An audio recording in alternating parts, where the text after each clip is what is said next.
Hello and welcome. We're all familiar with large business houses in India. The big question is, does it make sense to remain a consolidated business house, or would some of these companies function better off as single entities? There are many examples on both sides. Business houses are also part of business families, and there's a logical connect there. But how does this work, and how is this equation going to survive, particularly in this greater globalized and a world where there's more competition? To discuss that, I'm joined by Prashant Kale, Associate Professor of Strategic Management with the Jones School of Management, Rice University, also visiting faculty at Wharton and the Indian School of Business. Prashant, thank you very much for speaking with us. Yeah, thanks for having me over here today. Yeah.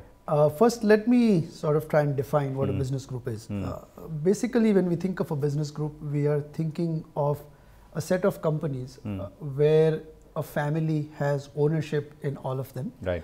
And typically, these companies are in a diverse set of businesses, but these businesses are run through independent separate legal entities, which is slightly different compared to maybe a company like L&T or ITC, where again these are multi-business companies, but those businesses are divisions of a single company.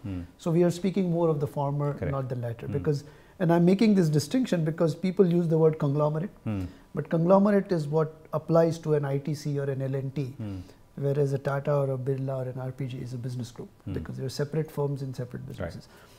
So, yeah, I think it's an interesting question, because a lot of the business in emerging economies like India, but even other countries, business groups are an important part of the business landscape. You heard even Sunil Munjal speak about it this morning. And there are two sort of arguments about business groups.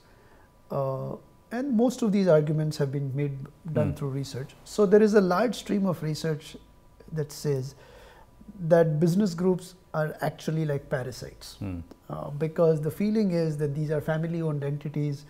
The family often runs these companies for their own benefit, often at the cost of maybe the smaller investor.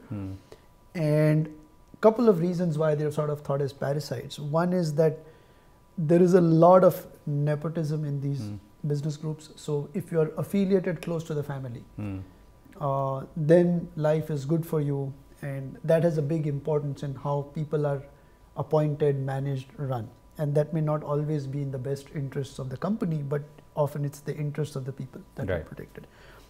The second sort of argument why they are not considered good is what in the West, and there's a fair amount of evidence that suggests that they engage in tunneling. What that basically means is that they move money from companies where they have relatively less ownership to companies where they have high ownership, so that they can utilize that cash for and in some cases maybe even privately held companies. Right, typically privately held companies. So they may sort of give themselves large dividends, or there are resource flows in terms of loans, but often for private interests and not public. And so the feeling was that that's why they are not good. Whilst it may be good for the owners, not good sometimes for the retail investor, if at all, and even maybe not for their customers or employees.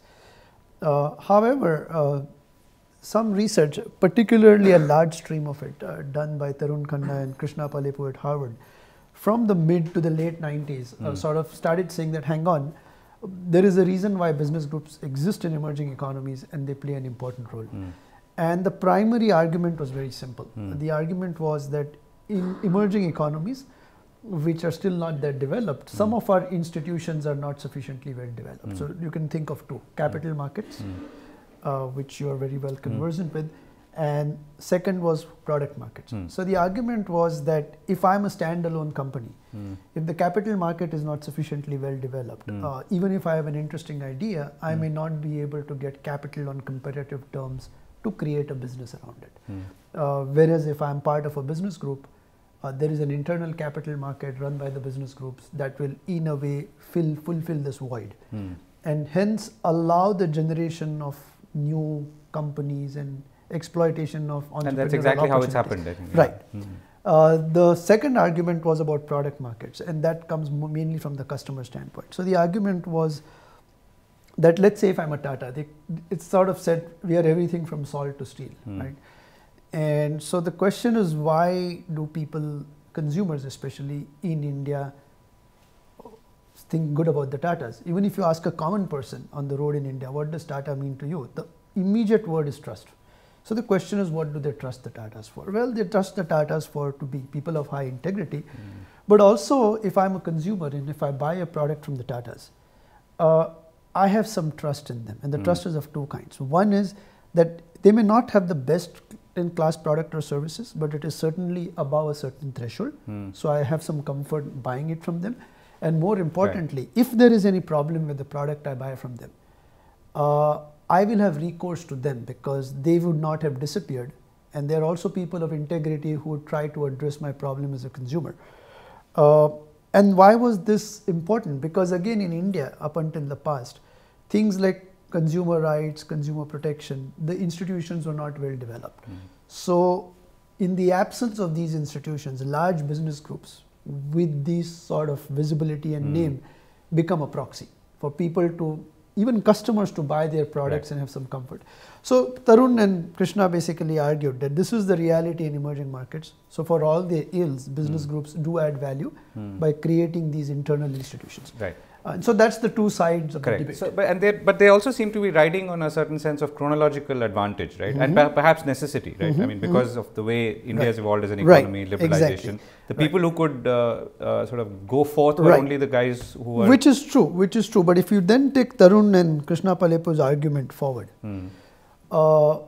their argument largely holds true under the assumption that emerging economies lack these institutions of capital markets or product markets. But as you and I have seen, and we were just speaking about it, there has been significant improvement in the capital markets in India. If you look at the last 10, 12 years, we have more business channels than any country in the world. The investors are getting much more educated.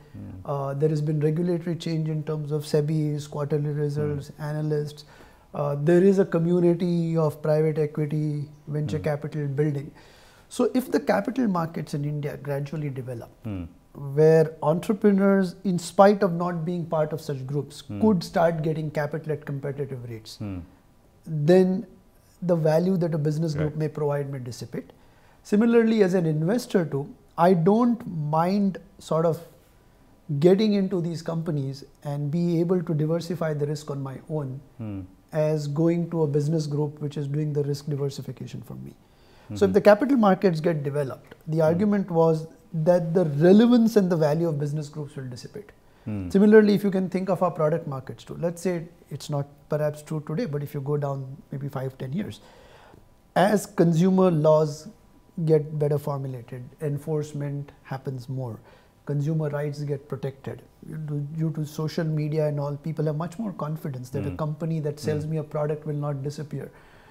Then again, would the brand name Tata have the same cachet 10 years from now as compared to what it has been? And that's a very good question to ask. But so let me ask the next one. So if you were to look at the way this equation or this matrix has evolved in the rest of the world, right? From conglomerates going to single companies or single companies becoming or consolidating divisions within them, where would this go, or where should, so if I was let's say Cyrus Mistry heading Tatas or Kumar Birla, what should I be thinking of today? See, there are two things. So one is, I need to recognize the fact that I played a certain role and I added value in a certain way because the institutions, external institutions, did not exist. So I was filling in that gap. But if these institutions exist, then my role diminishes. So for example, one of the things, if I were Cyrus Mistry and the Tata Group senior leadership, I would be asking myself, would the brand name Tata have the same cachet going down? Will the whole idea of mother brands sort of become less relevant in India? And if you see some of the newer businesses of the Tatas, whether you look at Titan or whether you look at Chroma, the name Tata is not primary anymore, it's secondary. So is this already some recognition of that fact? Secondly is that also that you cannot automatically assume an advantage when it comes to raising capital and funding projects. We have stories like Infosys and a few others that can say, you know what, we were able to do it equally well by just a bunch of people without having the backing of a business group. Or the legacy. So I think they need to rethink that. Having said that, here is the interesting thing we find in our research. And when I say we, there are two other colleagues, Fanish Puranam, who is a faculty at INSEAD, and Ravi Chittur, who is a faculty at ISB.